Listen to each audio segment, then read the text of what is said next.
BNP জনকল্যাণে কাজ করলেও বিভ্রান্তি ছড়াচ্ছে একটি গোষ্ঠী। অরাজকতা করলে প্রতিহতের হুঁশিয়ারি প্রধানমন্ত্রীর।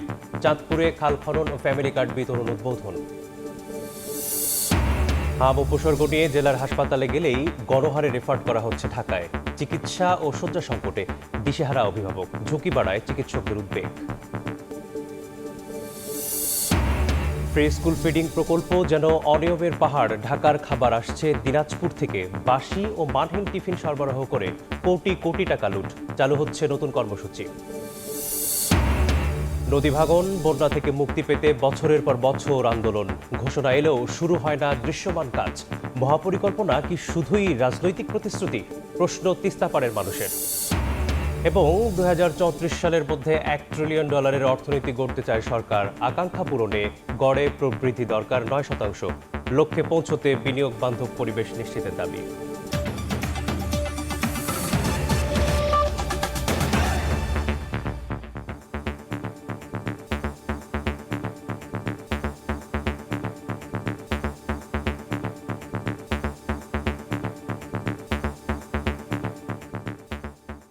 ভোরের সময় সঙ্গে আছি আমি মেসবাহুল আলিফ।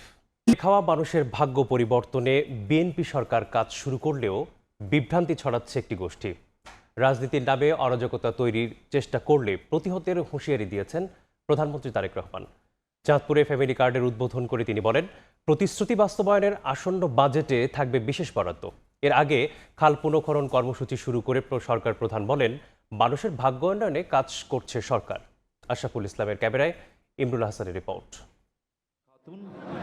এবং আমিনা খাতুন ফ্যামিলি কার্ডে যুক্ত হলো আরও 21 জেলা। 10 জন নারীর হাতে কার্ড তুলে দিয়ে চাঁদপুর থেকে একযোগে এর উদ্বোধন করেন প্রধানমন্ত্রী তারেক রহমান। এই উপলক্ষে আয়োজিত অনুষ্ঠান স্থল চাঁদপুর সরকারি কলেজ মাঠ পরিণত হয় জনসমুদ্রে। ফ্যামিলি কার্ড ও কৃষক কার্ডের জন্য আসছে অর্থ বছরে বিশেষ বরাদ্দের কথা জানান সরকার প্রধান। যেই বাজেট থেকে আমরা এই কাজগুলো শুরু করেছি সেই বাজেটটি বিএনপি তৈরি করা না, সেই বাজেটটি অন্য একটি সরকারের তৈরি করা। স্বাভাবিক, তাদের কাছে ফ্যামিলি কার্ড ছিল না, তাদের প্রতিশ্রুতি ফ্যামিলি কার্ড বা কৃষক কার্ড ছিল না। আমাদের প্রতিশ্রুতি হচ্ছে ফ্যামিলি কার্ড, কৃষক কার্ড বা এই ধরনের আরও যেগুলো আপনাদের সামনে আমার প্রতিশ্রুতি দিয়েছি। এই যে আগামী মাসে বাজেট উপস্থাপন করা হবে, সংসদে বাজেট হওয়ার সাথে সাথে আমরা আরও অনেক বেশি সংখ্যক মায়ের কাছে, সারা দেশে আরও অধিক সংখ্যক মায়ের কাছে আমরা ফ্যামিলি কার্ড পৌঁছে দিতে পারবো। আগামী 4 বছরের মধ্যে প্রত্যেক নারীকে ফ্যামিলি কার্ডের আওতায় আনার ঘোষণা দেন সরকার প্রধান। বর্তমান সরকারের অন্যতম নির্বাচনের প্রতিশ্রুতি ফ্যামিলি কার্ড। এর আওতায় আসলো আরও 15,000 পরিবার। সব মিলিয়ে চলতি অর্থ বছরে 80,000 এবং আগামী অর্থ বছরে 40 লাখ পরিবারের কাছে ফ্যামিলি কার্ড পৌঁছে দেওয়ার লক্ষ্য রয়েছে সরকারের। রাজনীতির নামে বিভ্রান্তি তৈরির চেষ্টায় একটি মহল এমন অভিযোগ করে অরাজকতা করলে কঠোরভাবে মোকাবেলার হুঁশিয়ারি দেন তারেক রহমান। একটি মহল রাজনীতির নামে তারা বিভ্রান্তি ছড়ানোর চেষ্টা করছে। রাজনীতির নামে যদি কেউ বিভ্রান্ত সৃষ্টি করতে চায়, রাজনীতির নামে যদি কেউ অরাজকতা সৃষ্টি করতে চায়, প্রিয় ভাই বোনেরা, আপনারা কি বসে থাকবেন? আমরা কেউ বসে থাকবো না। এর আগে চাঁদপুরের শাহরাস্তির খোর্দখাল এবং সদর উপজেলার বিশ্বখাল পুনর্খনন কর্মসূচির উদ্বোধন করে তারেক রহমান বলেন, খালগুলো প্রাণ পেলে চাঙ্গা হবে কৃষি অর্থনীতি, যার সুফল পাবেন সাধারণ মানুষ। আমরা জানি খাল খননের ভিতর দিয়ে কৃষক ভাইদের উপকার হবে। কৃষক ভাইদের উপকার হলে কৃষকরা ধীরে ধীরে স্বাবলম্বী হবে, এবং কৃষকরা স্বাবলম্বী হলে এই দেশের অর্থনীতি ধীরে ধীরে মজবুত হবে। এই দেশের অর্থনীতি মজবুত হলে এই দেশের মানুষের অর্থনীতি মজবুত হবে। বিএনপি সরকারের পরিকল্পনা শুধু কথার ফুলঝুরি নয় উল্লেখ করে প্রধানমন্ত্রী বলেন, দেশকে এগিয়ে নেওয়া সরকারের একমাত্র লক্ষ্য। জনগণে বিএনপির রাজনৈতিক শক্তির উৎস উল্লেখ করে দেশের জন্য কাজ করার প্রতিশ্রুতি পুনর্ব্যক্ত করেন প্রধানমন্ত্রী। ইমরুল হাসান, সময় সংবাদ, চাঁদপুর। বিএনপি ওয়াদা দিলে সরকার গঠন করলে তা পূরণ করে বলে জানিয়েছেন প্রধানমন্ত্রী তারেক রহমান। কুমিল্লার বরুদায় পথসভায় দেশ গঠনে সবাইকে নিজ জায়গা থেকে কাজ করার আহ্বান জানান সরকার প্রধান।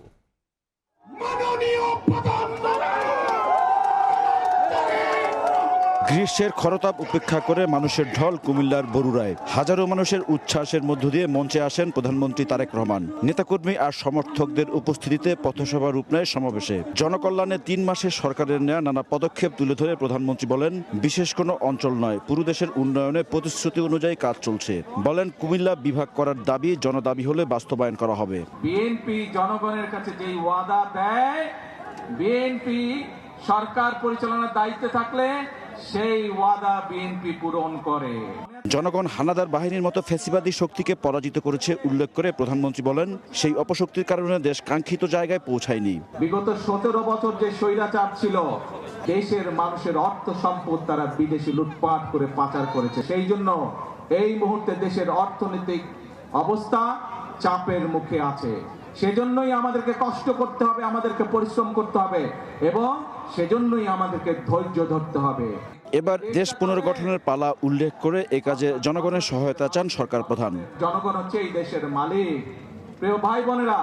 সেজন্যই মালিক যখন নিজে দায়িত্ব নিয়ে তার দেশের দেখভাল করে, তখনই দেশ সামনের দিকে এগিয়ে যায়। কুমিল্লায় বিশ্ববিদ্যালয় করার প্রতিশ্রুতিও দেন প্রধানমন্ত্রী তারেক রহমান। একটি রাজনৈতিক দলকে ভোটের পর প্রথম কুমিল্লা সফর প্রধানমন্ত্রী তারেক রহমানের। নির্বাচনী প্রতিশ্রুতি বাস্তবায়নে নিজের অঙ্গীকার পুনর্ব্যক্ত করলেন তিনি। কর্মসূচি বাস্তবায়নে সাধারণ মানুষের সমর্থনও চাইলেন তারেক রহমান।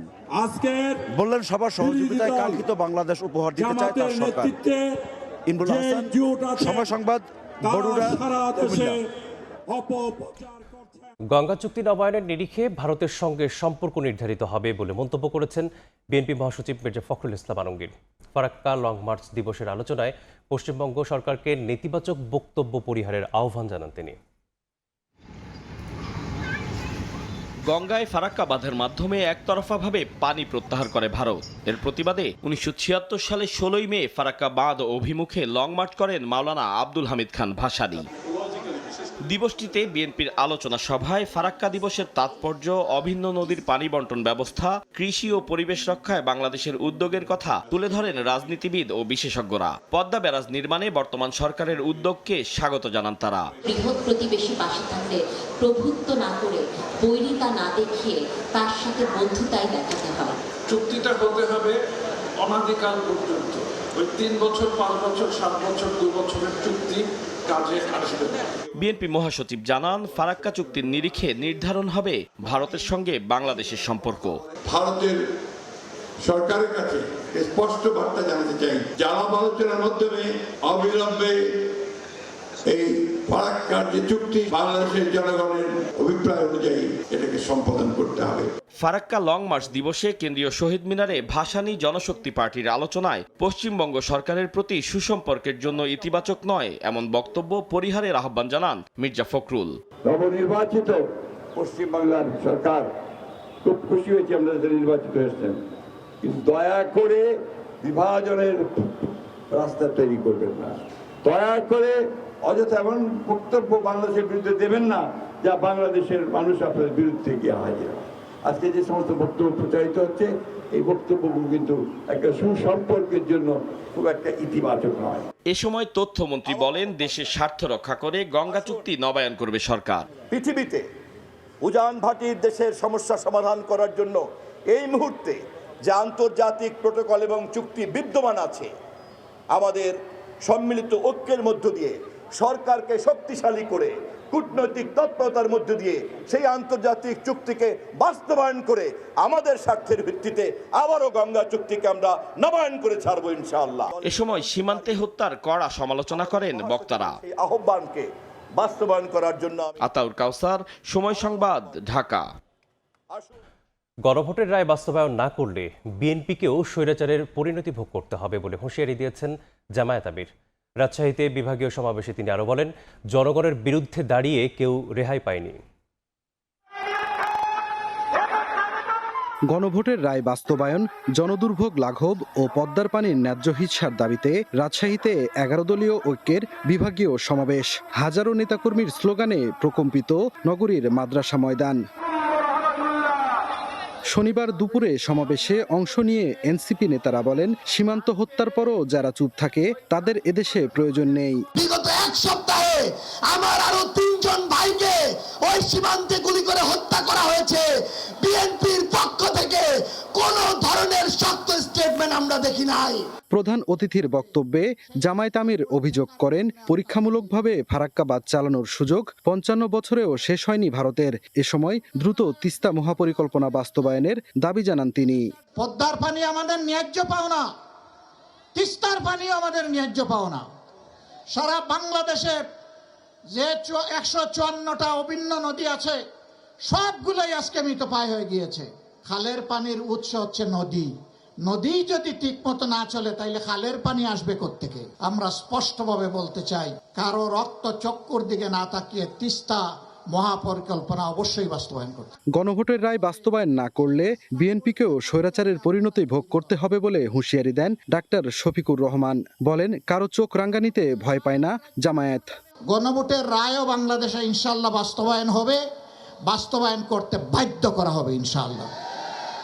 গণভোটের রায় যদি বাস্তবায়ন হয় তাহলে দেশে সুশাসনের পথ সুগম হবে, না হয় অতীতের চাইতে ভয়াবহ স্বৈরশাসন জাতির গাড়ি চেপে বসবে। এ সময় খাল খনন কর্মসূচির আগে সরকারকে নদীর দিকে নজর দেওয়ার আহ্বান জানান জামায়াত আমির। আগে নদীর দিকে নজর দেন, সাথে সাথে খালের দিকেও নজর দেন। সাইফুর রহমান রকি, সময় সংবাদ, রাজশাহী। হাম ও উপসর্গে আরও 2 শিশুর মৃত্যু হয়েছে। জেলা উপজেলা হাসপাতালে গেলেই গণহারে রেফার করা হচ্ছে ঢাকায়। এতে চাপ বাড়ছে রাজধানীর হাসপাতালগুলোতে। চিকিৎসা ও শয্যা সংকটে দিশেহারা অভিভাবক, হিমশিম অবস্থায় পড়েছে হাসপাতাল কর্তৃপক্ষ। ঢাকায় রোগীর চাপে ঝুঁকি বাড়ছে বলে জানায় চিকিৎসক। দুদিন আগেও রুবেল আহমেদের চোখে মুখে ছিল আতঙ্ক আর হতাশা। হাসপাতাল থেকে হাসপাতাল ঘুরে হামে আক্রান্ত মুমূর্ষু একমাত্র সন্তানকে নিয়ে দিশেহারা ছিলেন তিনি। ভোলা থেকে শুরু করে রাজধানী, কোথাও নেই সিট ফাঁকা। এমন বাস্তবতায় নিজেকে পৃথিবীর সবচেয়ে অসহায় মানুষ মনে হয়েছে রুবেল আহমেদের। ভোলা সদর থেকে লালমোহন 40-50 কিলো রাস্তা, বাড়িতে যাইতে পারিনি। আবার সাথে সাথে ওই ভোলা সদর থেকে আমরা ওকে নিয়ে এই রিটার্ন এই হাসপাতালে চলে আসি। ডাক্তারই বলছে ভালো চিকিৎসা এখানে পাবেন না, আরও সমস্যা হইতে পারে। বরিশাল থেকে আসা কবির মিয়া অসুস্থ সন্তান নিয়ে 5 হাসপাতাল ঘুরেছেন 20 দিন। চাঁদপুরের শিউলি আর নোয়াখালীর হালিমাও জেলা হাসপাতালে চিকিৎসা না পেয়ে এসছেন ঢাকায়। হাসপাতালের বেশিরভাগ রোগী মফস্বলের। রোগীর স্বজনদের অভিযোগ, বেশিরভাগ জেলা ও উপজেলা হাসপাতাল থেকে ঢাকায় পাঠিয়ে দেওয়া হচ্ছে রোগীদের। মাউতাল নিচে আর মাউতালে বলতেছে এরা আমাদের এখানে সিট খালি নেই, আপনারা ইয়াত নিয়ে যান, এই হসপিটালে পাঠাইছে। আর এমার্জেন্সিটা রোগী আসলে যে কেয়ার করার কথা বা বাচ্চারা যদি মারাও যায় তাদের হসপিটাল কর্তৃপক্ষের কিছু আসা যায় না। আমরা তো আর বুঝি না, আমরা তো আর ডাক্তার না। একটু সমস্যা দেখলে আমরা দৌড়ায় যাই, ওনারা দেখা ওরকম ভাবে দেখেও না। এই রুগীটা অক্সিজেনের রুগী, আপনারা হেনতে হেন ফাটান তো এত রুগী পথেই মারা যাবে। রোগীর চাপ বাড়লেও সেবা দিতে হাসপাতাল প্রস্তুত বলে জানান ডিএনসিসি হাসপাতাল পরিচালক। বলেন, জেলা কিংবা উপজেলা হাসপাতালে একই পদমর্যাদার চিকিৎসক থাকার পরেও গণহারে ঢাকায় রেফার করা হচ্ছে। আমরা কিন্তু জেলা উপজেলা পর্যায়ে এই রোগীগুলার চিকিৎসা দিতে পারি। ঢাকার বাইরে থেকে প্রচুর হামের রোগী রেফার্ড হয়ে আমার হসপিটালে আসছে। প্রথমেই রোগীরা প্যানিক না হয়ে যেন আপনারা ঢাকায় যাওয়া মানেই ভালো চিকিৎসা, এটা যেন আপনারা মনে না করেন। তাই হাম নিয়ন্ত্রণে মফস্বল শহরের হাসপাতালগুলোতে চিকিৎসা সেবা নিশ্চিতের দাবি সবার। শফিকুজ্জামান রুবেল, সময় সংবাদ, ঢাকা। ভোরের সময় আরও থাকছে। বদলে যাচ্ছে সন্ত্রাসের অভয়ারণ্য চট্টগ্রামের জঙ্গল সলিমপুর। 70 একর জায়গায় নির্মাণ হবে অত্যাধুনিক কারাগার। প্রথম পর্যায়ে 2000 আসামি স্থানান্তর। শিশুদের ফ্রি স্কুল ফিডিং এর নামে 5000 কোটি টাকার প্রকল্প যেন অনিয়মের পাহাড়। টিফিনে বেয়াদুর্তীর্ণ পাউরুটি খেয়ে শতাধিক শিক্ষার্থী অসুস্থ হওয়ার ঘটনা তদন্তে বেরিয়ে আসে আরও অনিয়ম। কয়েকশো মাইল দূর থেকে বাসি ও মানহীন খাবার সরবরাহ করে ঠিকাদারের প্রতিষ্ঠান হাতিয়ে নিচ্ছে কোটি কোটি টাকা। এমনকি শিক্ষকদের খাবার বিতরণ শেখানোর নামেই খরচ করা হচ্ছে 6.5 কোটি টাকা। সহকর্মী রাইদুল ইসলাম শুভর প্রতিবেদন। প্রাথমিকের শিক্ষার্থীদের স্কুলমুখী করতে দারিদ্র্যপীড়িত টেরসো উপজেলায় সরকারিভাবে বিনামূল্যে স্কুল ফিডিং কর্মসূচি শুরু হয়। প্রায় 5.5 কোটি টাকার এই প্রকল্পে ফ্রি মিড ডে মিল শুরুতে ভালো সাড়া ফেলে। কিন্তু গত 22 এপ্রিল চাঁপাইনবাবগঞ্জে স্কুল ফিডিং বা মিল ডে মিল খেয়ে 20 জন শিক্ষার্থী অসুস্থ হয়ে পড়লে প্রকল্পটির খাবার নিয়ে অভিযোগ ওঠে। নারায়ণগঞ্জের রূপগঞ্জ উপজেলার কামতা ও ধামসি স্কুলে ডে মিল যেন ভাগ্য পরীক্ষা। কেউ পায় পুরো রুটি, কেউ পায় অর্ধেক। খাবার বিতরণ আর মৌসুমি ফল নিয়েও রয়েছে পাহাড় সমান অভিযোগ। মাঝে মাঝে পাই, এই যে শর্ট পড়েছে, আজকে পড়লো একটা করে রুটি সবাই দিচ্ছে, আবার কেউ ডিম পাইছে, আবার কেউ 2টা করে পাইছে, লাস্টে দাঁড়াইছে হ্যাঁ আবার একটা করে রুটি আর কি মিল করে আর কি নিচ্ছে। একটু আপনি দেখবেন যে আসলে কোনটা শক্ত কোনটা নরম। উপজেলার ইউসুফগঞ্জ সরকারি প্রাথমিক বিদ্যালয়ের চিত্রটা আরও উদ্বেগের। শিক্ষার্থীদের হাতে থাকা দুটি রুটির উৎপাদন তারিখ এক হলেও একটি শক্ত, অন্যটি স্বাভাবিক, যা দেখে বিব্রত প্রধান শিক্ষকও। একই ডেটে উৎপাদন, কিন্তু দুটার মান মনে হচ্ছে ভিন্ন। সেই দিনাজপুরে উৎপাদনকারী প্রতিষ্ঠান ঢাকায় নিয়ে এসে আবার সেটি স্কুল পর্যায়ে সরবরাহ করছেন, এতে করে অন্ততপক্ষে 3 থেকে 4 দিনের কিন্তু সময় লেগে যায়। তাহলে এটি 7 তারিখে উৎপাদন হয়ে 7 তারিখেই কিভাবে এই স্কুলে পৌঁছালো? প্রাথমিকের শিক্ষার্থীদের স্কুলমুখী করতে দারিদ্র্যপীড়িত 150 উপজেলায় সরকারিভাবে বিনামূল্যে স্কুল ফিডিং কর্মসূচি শুরু হয়। অনুসন্ধানে দেখা যায় 2025-26 অর্থ বছরে 2161 কোটি টাকা বরাদ্দ থাকলেও সংশ্লিষ্ট দপ্তর বলছে প্রকল্পটি দেরিতে শুরু হওয়ায় অর্থ ছাড় দেওয়া হয় এর অর্ধেক। সেই হিসেবে বাজেটের 1980 কোটি টাকার কাজ ভাগ করে নেয় গুটি কয়েক প্রভাবশালী প্রতিষ্ঠান। এর মধ্যে মেসার্স সমতা ট্রেডার্স একাই ঢাকা ও ময়মনসিংহের জন্য 240 কোটি টাকার কাজ পেয়েছে। ঢাকা থেকে ময়মনসিংহের সরবরাহের জন্য খাবার তৈরি হচ্ছে 400 কিলোমিটার দূরে দিনাজপুরে। এই দুই বিভাগের 26টি উপজেলায় পাউরুটি উৎপাদন থেকে শিক্ষার্থীর হাতে পৌঁছাচ্ছে প্রায় 30 থেকে 50 ঘন্টা, অর্থাৎ 1.5 থেকে 2 দিন পর। প্রকল্প পরিচালক অনিয়মের কথা স্বীকার করে ঠিকাদারদের নোটিশ আর মামলা দিয়েই দায় সারছেন। উল্টো আউটসোর্সিং এর জন্য টেন্ডার দেয়া হলেও লোকবল সংকটের অভিযোগ তোলেন তিনি। প্রকল্প বাস্তবায়ন ইউনিট থেকে প্রকল্প পরিচালক সংশ্লিষ্ট ঠিকাদারকেও আপনার কারণ দর্শানোর নোটিশ দিয়েছেন, তিনি জবাব দিয়েছেন। সেখানে একটি তদন্ত কমিটি হয়েছে, সেই তদন্ত কমিটির রিপোর্ট পাওয়ার আমরা অপেক্ষায় রয়েছি। প্রকল্পের বাজেটের নথি বলছে খাবারের পাশাপাশি কোটি কোটি টাকা যাচ্ছে হ্যান্ডওয়াশ, প্রশিক্ষণ, আউটসোর্সিং আর ছাপাখানায়। হ্যান্ডওয়াশ কেনা হবে 58 কোটি টাকার। শুধু তাই নয়, 150টি উপজেলার শিক্ষকদের এই খাবার বিতরণ শেখানোর জন্য প্রশিক্ষণ বাবদ বরাদ্দ দেওয়া হয়েছে প্রায় 6.5 কোটি টাকা। উপজেলা প্রাথমিক শিক্ষা অফিসার এবং উপজেলা সহকারী প্রাথমিক শিক্ষা অফিসার এটা ওনাদেরকে 10টা ব্যাচে ঢাকা নিয়ে এসে কীভাবে এটা বাস্তবায়ন করবে সকল বিষয়ে আমরা ওনাদেরকে নির্দেশনা দিয়েছি। স্টেশনারি আইটেম তো নানা ধরনের, স্টেশনারি কাগজ কলম হতে শুরু করে এসব stationery item, liquid hand wash, তো সেটা সাপ্লাই করার জন্য আমরা টেন্ডার করেছি। খাবারের বাইরে একটা আইটেম আছে। 1.5 কোটি টাকার হ্যান্ড ওয়াশ হয়তো শিশুদের হাত পরিষ্কার করবে, কিন্তু নিম্নমানের খাবার কতটা পুষ্টি যোগাবে শিশু স্বাস্থ্যে? রায়দুল ইসলাম শুভ, সময় সংবাদ, ঢাকা। মানহীন খাবার খেয়ে শিক্ষার্থী অসুস্থতার পর সারা দেশে নতুন উদ্যমে চালু হচ্ছে স্কুল ফিডিং কর্মসূচি। প্রায় 20,000 স্কুলের 32 লাখ শিক্ষার্থীকে দেয়া হবে পুষ্টিকর খাবার, যার মধ্যে রয়েছে বনরুটি, সেদ্ধ ডিম, পাস্তুরিত দুধ, ফর্টিফাইড বিস্কুট ও মৌসুমি ফল। প্রয়াত সাবেক প্রধানমন্ত্রী খালেদা জিয়ার হাতে শুরু হওয়া এই প্রকল্পে বাড়ছে পরিসর। চলতি বছরই গতি পাবে এই কর্মসূচি বলে জানালেন শিক্ষক ও প্রকল্প সংশ্লিষ্টরা। শিক্ষার্থীদের স্কুলমুখী করতে প্রয়াত প্রধানমন্ত্রী বেগম খালেদা জিয়া খাদ্যের বিনিময়ে শিক্ষা নামে চালু করেছিলেন স্কুল ফিডিং কর্মসূচি। শিশুদের বিনামূল্যে খাবার দেওয়ার সরকারি উদ্যোগ আবারও ফিরছে নতুন উদ্যমে। এজন্য 62 জেলার 1.5 শতাধিক উপজেলায় দরিদ্রপীড়িত এলাকায় 19,419টি সরকারি প্রাথমিক বিদ্যালয় বাছাই করেছে সরকার। প্রকল্পের আওতায় 31,30,000 শিশুকে নিয়মিত দেওয়া হবে পুষ্টিকর খাবার, যার মধ্যে রয়েছে বনরুটি, সেদ্ধ ডিম, পাস্তুরিত দুধ, ফর্টিফাইড বিস্কুট ও মৌসুমি ফল। 1993 সালে বেগম জিয়ার উদ্যোগের সফলতায় একই আদলে 2001 সালে বিশ্ব খাদ্য কর্মসূচির সহায়তায় দেশে প্রথম স্কুল ফিডিং শুরু হয়, যা চলে 2010 সাল পর্যন্ত। 2022 সাল পর্যন্ত দরিদ্রপীড়িত এলাকায় আরও একটি আলাদা স্কুল ফিডিং কর্মসূচি চালু হয়। কিন্তু অন্যান্য কার্যক্রমের মতোই বিএনপির আমলে শুরু হওয়া এই কার্যক্রমকে উপেক্ষা করতে থাকে আওয়ামী লীগ সরকার, যার প্রভাব পড়ে স্কুল ফিডিংয়ে। পুষ্টিকরের পরিবর্তে নিয়মিত দেওয়া হয় মানহীন খাবার। সম্প্রতি কয়েকটি স্কুলে এমন খাবার খেয়ে শিক্ষার্থী অসুস্থ হলে সামনে আসে স্কুল ফিডিংয়ের দুরবস্থার চিত্র। পড়তে দিতে আসে তখন অনেক শক্ত হয়েছিল, খাওয়ার পর থেকে অনেক পেটে ব্যথা, কিরকম গন্ধ লাগছিল আর খুব শক্ত ছিল। যখনই আমরা খাচ্ছি তখনই গ্যাস লাগছে। এই খাবার খেয়ে যদি শিশু যদি অসুস্থ হয় তাহলে তো এটা খুব খারাপ কথা। খাবার মানগুলো খুব নিম্নমানের, বাচ্চাদের খেয়ে পেটে গ্যাস ফর্ম করেছে এবং অনেক পেটে ব্যথা করছে। শিক্ষার্থী ও অভিভাবকদের অভিযোগের সঙ্গে সুর মেলালেন শিক্ষকরাও। বেশ কিছুদিন থেকেই আমরা নিম্নমানের খাবার পাচ্ছি। আমি খেয়ে দেখলাম তো আমার গলা কেমন করতে লেগেছে, টক এবং বাসি খাবারের যে একটা মানহীন খাবার খেয়ে শিক্ষার্থী অসুস্থ হওয়ার ঘটনায় তোলপাড় হলে মনিটরিং বাড়ায় শিক্ষা অধিদপ্তর। প্রকল্প সংশ্লিষ্টদের দাবি, কোনো ত্রুটি বিচ্যুতি হলে তা দ্রুত সংশোধন করা হচ্ছে। যারা ভেন্ডর দেয় তাদের সাথে আমরা কথা বলি যে এই গ্রেডটা যেন এ গ্রেডের হয়, যেহেতু আমাদের শিশুদের খাবার এটা, এবং আমরা অনেক সতর্ক থাকি যে যাতে করে কোনো ধরনের কোনো কেমিক্যাল যেন ইউজ করা না হয়। এখন একটু ঘাটতি হচ্ছে, এটা ঠিক।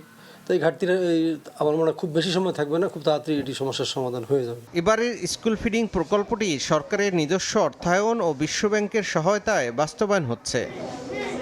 তৌফিক মাহমুদ, সময় সংবাদ। ঝকঝকে স্টেশন, আধুনিক সেবা আর দ্রুত যাতায়াত সব মিলিয়ে রাজধানীবাসীর স্বস্তির নাম মেট্রো রেল। তবে এই স্টেশনের নিচের অংশ হকারদের দখলে, যত্রতত্র ছড়িয়ে ছিটিয়ে ময়লা আর আবর্জনা, ভোগান্তিতে অতিষ্ঠ যাত্রী। মেট্রো স্টেশনের নিচের অব্যবস্থাপনা নিয়ে খলিলুর রহমানের ছবিতে আরও জানাচ্ছেন শাহিন আলম। রাজধানীর ব্যস্ত জীবনে অস্বস্তির কাঁটা, তীব্র যানজট, প্রতিদিন নষ্ট হচ্ছে ৮২ লাখ কর্মঘণ্টা, গতিহীনতায় আর্থিক ক্ষতিও বিপুল। এই দুর্ভোগে ২০২২ সালে স্বস্তি হয়ে আসে মেট্রো রেল। উত্তরা থেকে মতিঝিল যেতে লাগছে মাত্র ৩৫ মিনিট। ১৬টি মেট্রো স্টেশনের প্রতিটি ঝকঝকে ও আধুনিক, কিন্তু উল্টো চিত্র নিচের অংশে। গড়ে উঠেছে অস্থায়ী দোকানপাট, চারদিকে ছড়িয়ে ছিটিয়ে ময়লা আবর্জনা। হকারদের দৌরাত্মে স্টেশনে ওঠানামায় ভোগান্তিতে যাত্রীরা। অফিস সময়ে কঠিন হয়ে পড়ে স্বাভাবিক চলাচল। হকারদের যেটা আধিপত্য আপনার ফুটপাতের উপরে, মনে করেন যে 80% রাস্তা ওরাই দখল করে রাখে। ফুটপাতের কারণে আসলে অনেক ভিড় হয়ে যায়, যার কারণে আমাদের চলাফেরাতে সমস্যা হয়। এখানের পরিবেশটা একেবারে ফিল আপ করে ফেলে ওনারা, আমরা দ্রুত সময়ে যাইতে পারি না, এখানে খুবই প্রবলেম হয়। সমস্যা তৈরির কথা স্বীকার করলেও বিকল্প ব্যবস্থা না হলে স্থান ছাড়া সম্ভব নয় বলছেন হকাররা। আমি যে এইটা করি, এটা কি আমার ইচ্ছাই করি, আমার পেটের কষ্টে করি, কিন্তু আমাদের মাটির নিচে তো কোনো মাটি নেই। যদি মনে করে ভোগান্তি তাহলে ভোগান্তি, আর যদি মনে করে না ভোগান্তি না তাহলে ভোগান্তি। আমরা কিন্তু বেশি জড়াই নাই, অল্প কিছু নিয়ে আমরা করতেছি।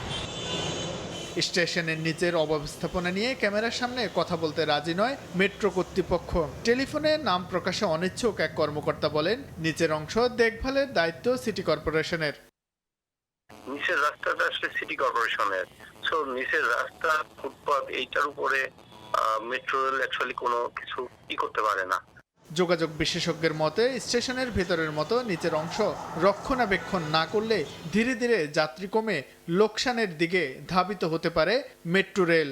যারা এনফোর্স করবে তারাও যখন এটার একটা বেনিফিট পেয়ে যায়, এই তখন সিন্ডিকেটটা তৈরি হয়, তখন এনফোর্সমেন্ট আর হয় না, চোর পুলিশ খেলা হয়। এই অবস্থা, এটা একটা রেলের মতো প্রতিষ্ঠান হবে।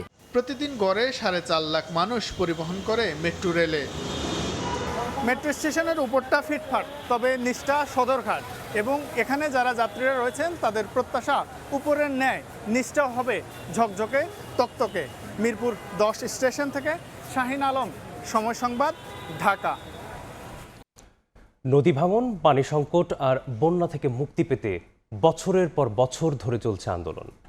মিলছে একের পর এক প্রতিশ্রুতিও, কিন্তু সরকার বদলেছে, ঘোষণাও এসেছে, তবে শুরু হয়নি দৃশ্যমান কোনো কাজ। বরং নতুন করে প্রশ্ন উঠছে, তিস্তা মহাপরিকল্পনা কি শুধুই রাজনৈতিক প্রতিশ্রুতি? নাজমুল ইসলামের সাথে রিপোর্টে, ক্যামেরায় ছিলেন শাকিল মাহমুদ। জানুয়ারি 2026-এ তিস্তা প্রকল্প এই এলাকায় বাস্তবায়িত হবে।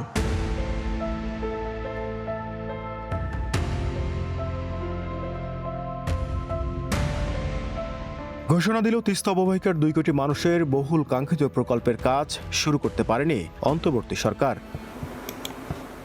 বিএনপি সরকার ক্ষমতায় আসার পর পররাষ্ট্রমন্ত্রীর চীন সফরে আলোচনায় আসে তিস্তা নদী ব্যবস্থাপনা, কিন্তু পানি সম্পদ মন্ত্রীর সাম্প্রতিক বক্তব্যের পর প্রশ্ন উঠেছে, এই প্রকল্প নিয়ে অন্তর্বর্তী সরকারের ঘোষণা কি শুধুই আশ্বাস ছিল? এই মুহূর্তে আসলে কথা বলার মতো দৃশ্যমান তিস্তা মহাপরিকল্পনা নিয়ে একেবারে ইমিডিয়েট কোনো সিদ্ধান্ত দিয়ে দেওয়া, এই ধরনের কোনো অবস্থান তৈরি হয়নি। তিস্তা মহাপরিকল্পনা নিয়ে বছরের পর বছর ধরে চলা আলোচনার প্রতিশ্রুতি অন্তঃসারশূন্য কিনা তা নিয়ে প্রশ্ন তুলেছেন এই নদী গবেষক। 2026 সালে এসে আমরা শুনতে পাচ্ছি এখনো নাকি এই তিস্তা মহাপরিকল্পনা নিয়ে কিছু বলার মতো এখনো বাস্তবতা তৈরি হয়নি। তার মানে এই যে আওয়ামী লীগ সরকারের দীর্ঘ সময়, অন্তর্বর্তী সরকারের যে সময়, এই সময় কি তাহলে একটা আমাদের প্রতারণার কাল? এটা কি একটা অন্তঃসারশূন্য সরকারি ব্যবস্থাপনার ভেতর দিয়ে তিস্তা মহাপরিকল্পনার আলাপ করা হয়েছে? তিস্তা মহাপরিকল্পনার বদলে পদ্মা ব্যারাজ প্রকল্প গ্রহণকে বৈপরীত্য বলছেন অধিকার কর্মীরা। যখন এই তিস্তা মহাপরিকল্পনা অগ্রাধিকার প্রকল্পের কথা ঘোষণা জলবায়ু পরিবর্তনের অভিযোজন প্রক্রিয়ার অংশ হিসাবে, সেই ঘোষণা বাদ দিয়ে যখন পদ্মা আসে, মানুষের প্রশ্ন আসে এবার আমরা ঠকে গেলাম ভাই, এবার আমরা ধোকাত পড়ে গেলাম। এগুলা খালি কথায় দেয় কিন্তু কথা রক্ষা করে না। তাই আমাদের সুস্পষ্ট কথা যে এইসব ভূ রাজনীতির দৌড় যদি থাকে সেটা কূটনীতি দিয়ে সমাধান করবেন। তিস্তা অববাহিকার জীবন জীবিকার প্রশ্নে অগ্রাধিকার ভিত্তিতে এই প্রকল্প বাস্তবায়নের তাগিদ কোটি মানুষের। নাজমুল ইসলাম নিশাত, সময় সংবাদ, রংপুর। সিলেটের সঙ্গে সারা দেশে রেল যোগাযোগে নতুন সম্ভাবনার দ্বার dual gauge double rail line. বর্তমানে মিটার গেজ সিঙ্গেল লাইন থেকে থাকায় রেল চলাচলে দীর্ঘ সময় অপেক্ষা, শিডিউল বিপর্যয় এবং ধীরগতির যাত্রা নিত্যদিনের বাস্তবতা। ঢাকা সিলেট রুটে ডাবল লাইন চালু হলে বদলে যাবে পুরো চিত্র। বাংলাদেশের রেলকে লাভবান করতে যাত্রী সেবার পাশাপাশি পণ্য পরিবহনও গুরুত্ব দিচ্ছে সরকার। সিলেট থেকে নৌশাদ আহমেদের ছবিতে অপু বণিকের রিপোর্ট। সিলেটের রেলপথ এখনও সিঙ্গেল লাইন মিটার গেজ ব্যবস্থার উপর নির্ভরশীল। এতে ট্রেন ক্রসিংয়ে দীর্ঘ অপেক্ষা, শিডিউল বিপর্যয় ও ধীরগতি যাত্রীদের নিত্যদিনের সঙ্গী। এই অবস্থায় ঢাকা সিলেট চট্টগ্রাম রুটকে ডুয়েল গেজ ডাবল লাইনে রূপান্তরের উদ্যোগ নিয়েছে সরকার। চলছে সম্ভাব্যতা যাচাই। ব্রিটিশ আমলে চা শিল্প ও পণ্য পরিবহনের সুবিধায় 1912 থেকে 1915 সালের মধ্যে চালু হয় কুলাউড়া সিলেট রেল লাইন। পরে 1954 সালে সিলেট ছাতক রুট চালু হলে স্টেশনটির গুরুত্ব বাড়লেও করোনা মহামারীতে বন্ধ হয়ে যায় রুটটি। 2022 সালের ভয়াবহ বন্যায় ক্ষতিগ্রস্ত হয় রেল লাইন, যা এখনও চালু হয়নি। তবে ভোগান্তির মধ্যে স্বস্তির খবর এই ডুয়েল গেজ ডাবল লাইনের উদ্যোগ।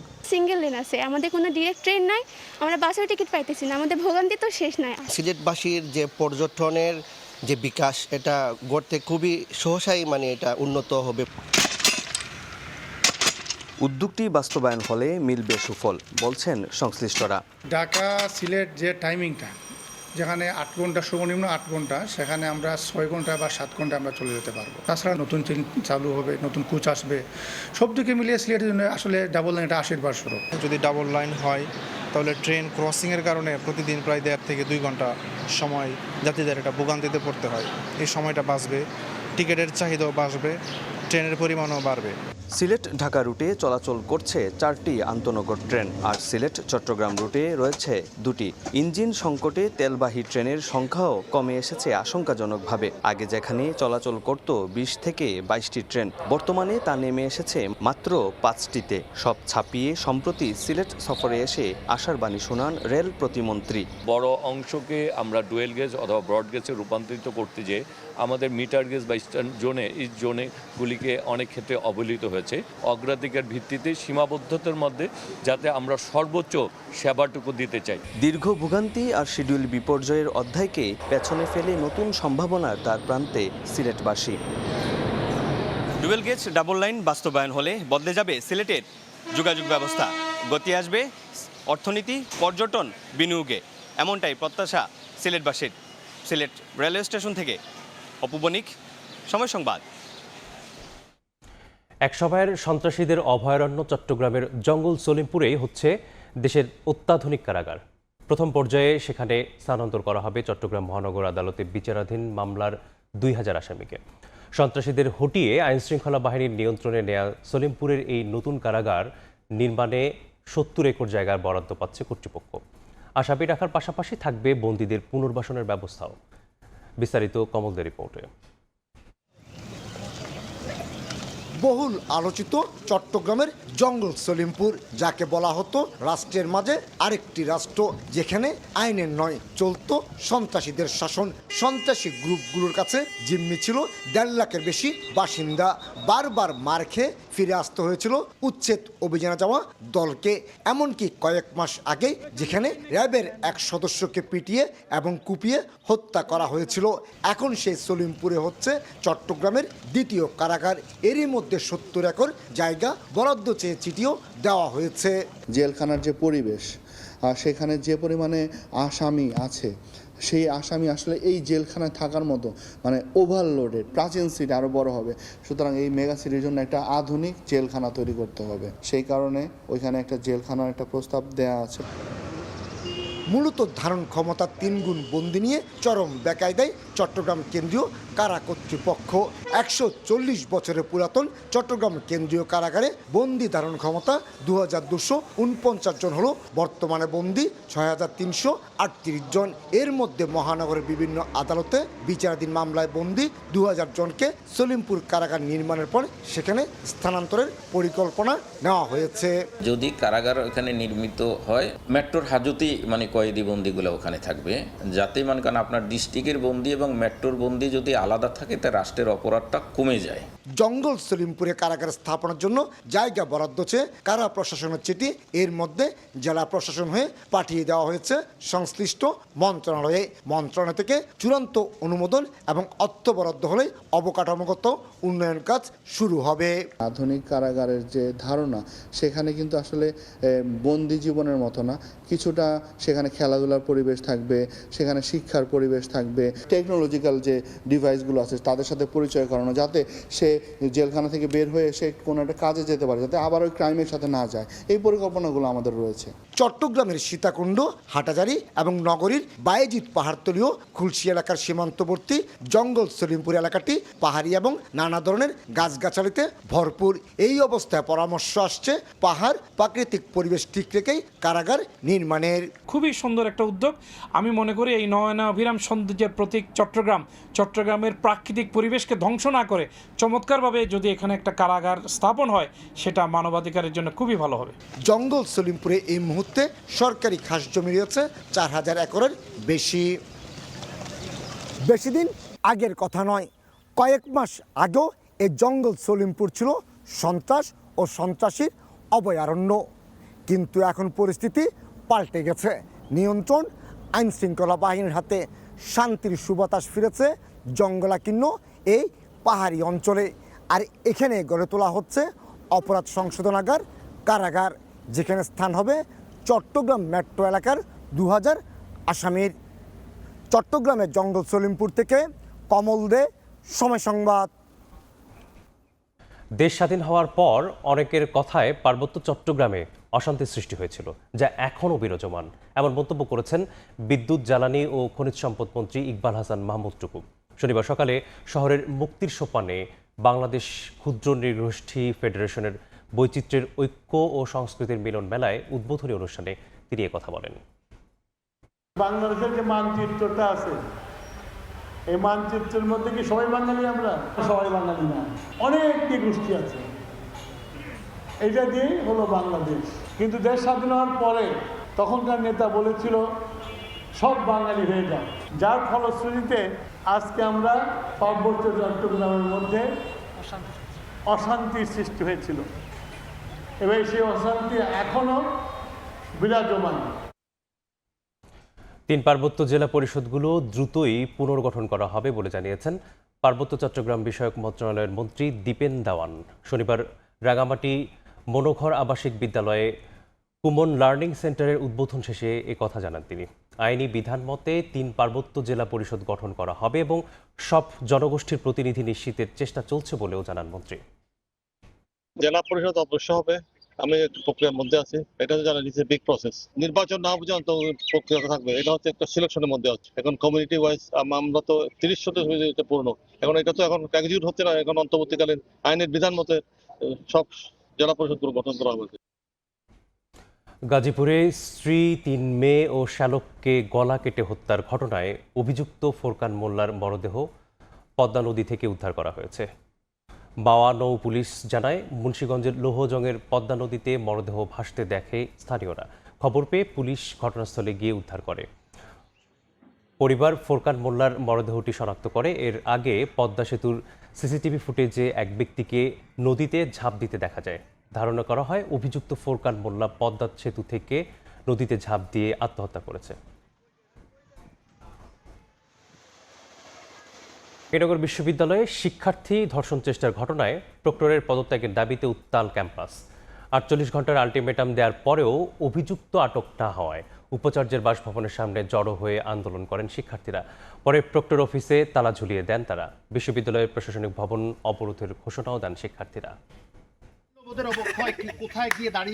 বহিরাগত যুবক বিশ্ববিদ্যালয়ের অভ্যন্তরে এক শিক্ষার্থীকে ধর্ষণ চেষ্টার পর উত্তপ্ত হয়ে ওঠে জাহাঙ্গীরনগর বিশ্ববিদ্যালয় ক্যাম্পাস। তবে শিক্ষার্থীদের বেঁধে দেওয়া সময় পেরিয়ে যাওয়ার পরও কোনো অগ্রগতি না হওয়ায় প্রক্টর অধ্যাপক রাশিদুল আলম সহ পুরো টিমের পদত্যাগের দাবিতে উপাচার্যের বাসভবনের সামনে আন্দোলন শুরু করেন শিক্ষার্থীরা। প্রশাসনের পক্ষ থেকে কোনো আশ্বাস না পাওয়ায় তারা প্রক্টরকে অবাঞ্ছিত ঘোষণা করে প্রক্টর অফিসে তালা ঝুলিয়ে দেন। এটার আমরা প্রপার বিচার চাচ্ছি, বহিরাগত না আসুক, এটাই আমাদের মেইন দাবি। সেই অভিযুক্তকে গ্রেপ্তারের ব্যাপারে তাদের পক্ষ থেকে কোনো রকম তারা কোনো কিছু আমাদেরকে আপডেট জানানি। এই ঘটনায় অভিযুক্তকে গ্রেপ্তারের চেষ্টা চলছে জানিয়ে শিক্ষার্থীদের ধৈর্য ধরার আহ্বান জানান প্রক্টর। সরকারের সহযোগিতায় এবং আইনশৃঙ্খলা বাহিনীর সহযোগিতায় অভিযুক্ত ব্যক্তি গ্রেফতার করা হবে। শিক্ষার্থীকে ধর্ষণ চেষ্টার ঘটনায় দায়িত্ব পালনকালে প্রক্টোরিয়াল বডির কোনো গাফিলতি আছে কিনা তা খতিয়ে দেখা হবে বলে জানিয়েছেন উপাচার্য।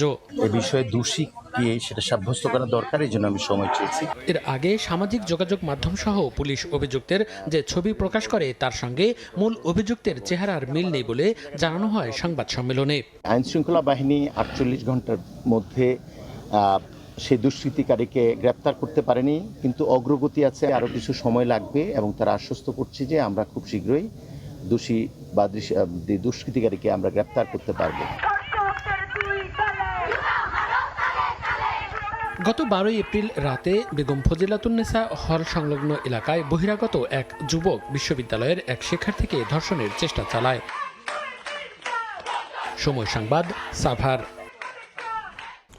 হবিগঞ্জ শায়েস্তাগঞ্জ সড়কে দাঁড়িয়ে থাকা ট্রাকের পেছনে মোটরসাইকেলের ধাক্কায় বাবা ও ছেলের মৃত্যু হয়েছে। পুলিশ জানায় রাতে আব্দুল কাইয়ুম তার ছেলে জাকির হোসেনকে নিয়ে মোটরসাইকেলে ধুলিয়াখালের দিকে যাচ্ছিলেন। পোদ্দারবাড়ি এলাকায় পৌঁছালে মোটরসাইকেলটি নিয়ন্ত্রণ হারিয়ে সামনে দাঁড়িয়ে থাকা ট্রাককে পেছন থেকে ধাক্কা দেয়। এতে সড়কে পড়ে গুরুতর আহত হন তারা। পরে স্থানীয় সদর হাসপাতালে নিলে কর্তব্যরত চিকিৎসক তাদের মৃত ঘোষণা করেন।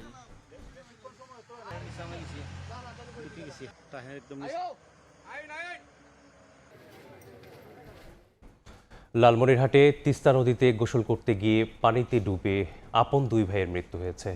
শনিবার দুপুরে লালমনিরহাট সদরের রাজপুর ইউনিয়নের সলিডি স্পার বাঁধ এলাকায় এই ঘটনা ঘটে। পুলিশ জানায় খেলা শেষে স্বচ্ছ আহমেদ তিস্তা নদীতে নেমে গভীর পানিতে ডুবে যেতে থাকে। ছোট ভাইকে বাঁচাতে নদীতে লাফ দিলে বড় ভাই সিফাতও ডুবে যায়। স্থানীয়রা তাদেরকে উদ্ধার করে সদর হাসপাতালে নিয়ে গেলে চিকিৎসক মৃত ঘোষণা করেন।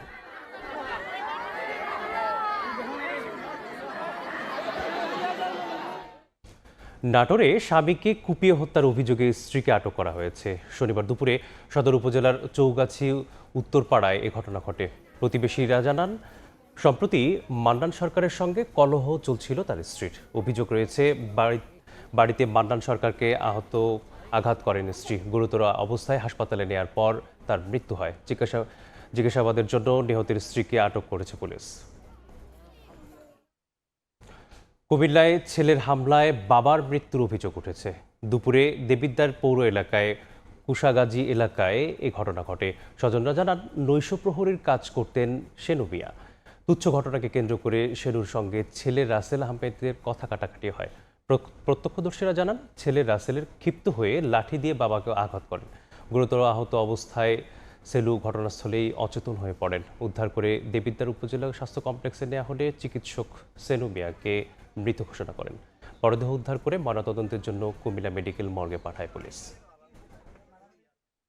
লালমনিরহাটের চট্টগ্রাম